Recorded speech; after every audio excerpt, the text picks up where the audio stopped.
This video we're going to look at accelerated depreciation methods. We're going to look at sum of years digits, double declining balance switching to straight line, and MACRS. Sum of years digits is written in taking the depreciation in any year J is equal to the sum of years digits factors for that year times the difference between the investment and the salvage value.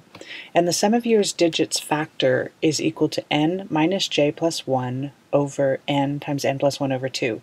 That's very complex, but it's really not that complex. The deal is that what you're doing is, for instance, if you have a life that's 5 years, the SOYD is equal to the sum of the year's digits is equal to 1 plus 2 plus 3 plus 4 plus 5, or 15. So you add all of those.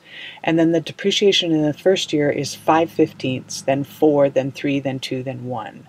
So that's really how the depreciation factor works. So let's look at an example. So these are the equations we're going to use, and it says what is the depreciation in each of the 3 years of the life of a widget tester that costs $13,000 and has a salvage value of $4,000. Use SOYD method. So what we're going to do is we're going to say the depreciation in the first year using that equation, $13,000 minus $4,000 times 3 minus 1 plus 1 over 3 times 4 over 2. So this number is 3 plus 2 plus 1, which is 12 divided by 2 is 6. 3 plus 2 plus 1 is 6. And this is 3 minus 1 plus 1, so it's just 3/6 of that difference. So that is 4,500. The depreciation in the second year, we apply the equation, and it's 2/6, which is 3,000. And then in the third year, it's 1/6, which is 1,500. So you can see how that goes, counts down from 3 to 1, and then 6 is the addition of 3 to 1. Hope that makes sense. So then this is the kind of the cash flow we used before when we were looking at straight line depreciation. So we have the $3,000 in each year for depreciation.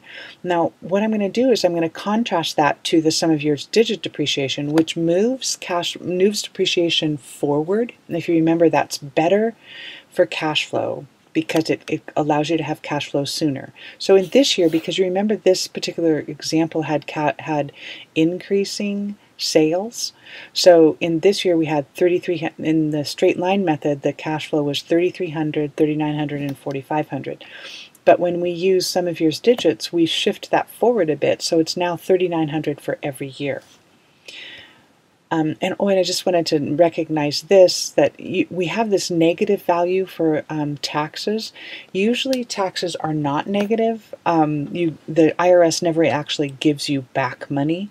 But what you can do is, if this project is part of a larger corporation, you can offset income in other places. So it's okay to consider a negative tax. The other thing on this particular representation is, in accounting, parentheses around numbers means that it's a negative number.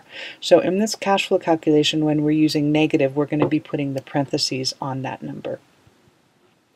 So now we're going to look at double declining balance. This is double declining balance looks at this alpha value, and in the case of a double declining balance factor, it's 2, which is the double. This value here, 2, is double over the life.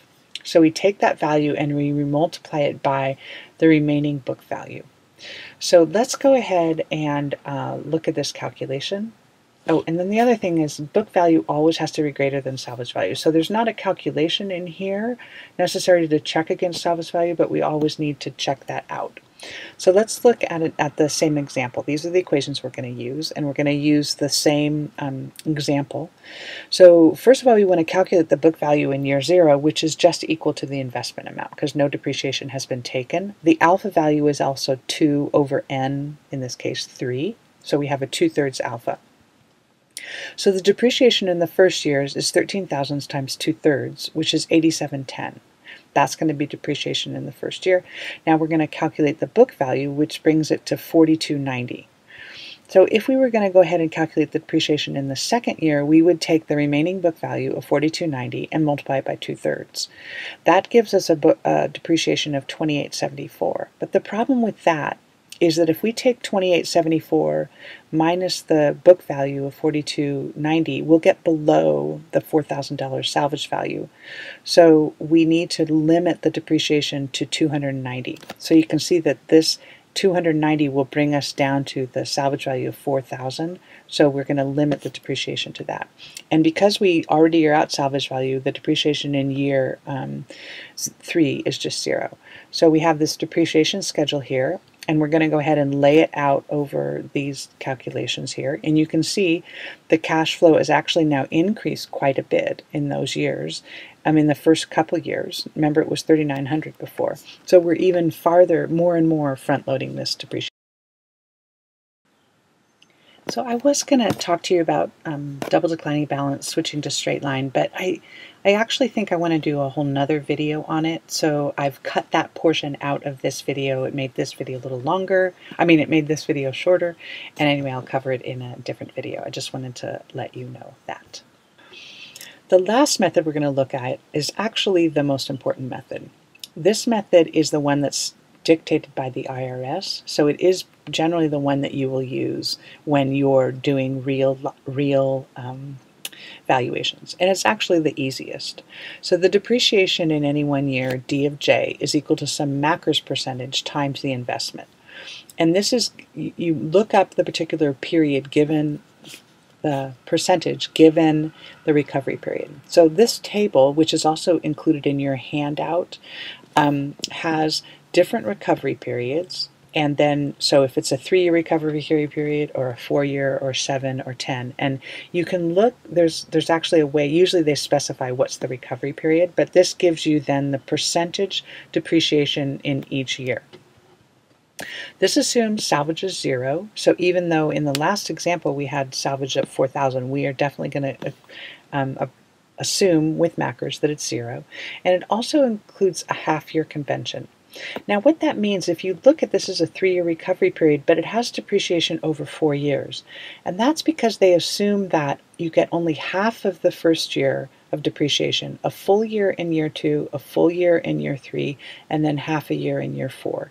And they just shift it to July 1st so that this has this kind of depreciation schedule on there. So let's look at an example here. What is the depreciation in each of the 3 years of the life of a widget tester that costs $13,000 and has a value of $4,000? And it specifies the recovery period is 3 years. So we look at depreciation is 1, and we take 33.33% or 0.333 times 13,000, and that's 43.29. The second year we take 0.445 times that. And then third year is 14.8%. And then the fourth year, remember now we're going to have 4 years because of this half-year convention where everything's shifted a half year. So we get a depreciation in that year. So now I've added a fourth year to this example, which only has depreciation in it because we're assuming that this is still the 3-year life, but we have this 4-year depreciation. And then went ahead and I calculated the, these should be parentheses on there, sorry. I went ahead and calculated the cash flow, and that's what it looks like. So an overview is that we take an investment amount, we use that as a cash flow as a negative number, but we use, in order to calculate after-tax cash flow, we needed to know the depreciation methods to use. It will be specified in problems which depreciation method to use, and if it's not specified, then MACRS is always the best one. So we looked at these 4 kinds of depreciation methods: sum of years digits, double declining balance, switching to straight line,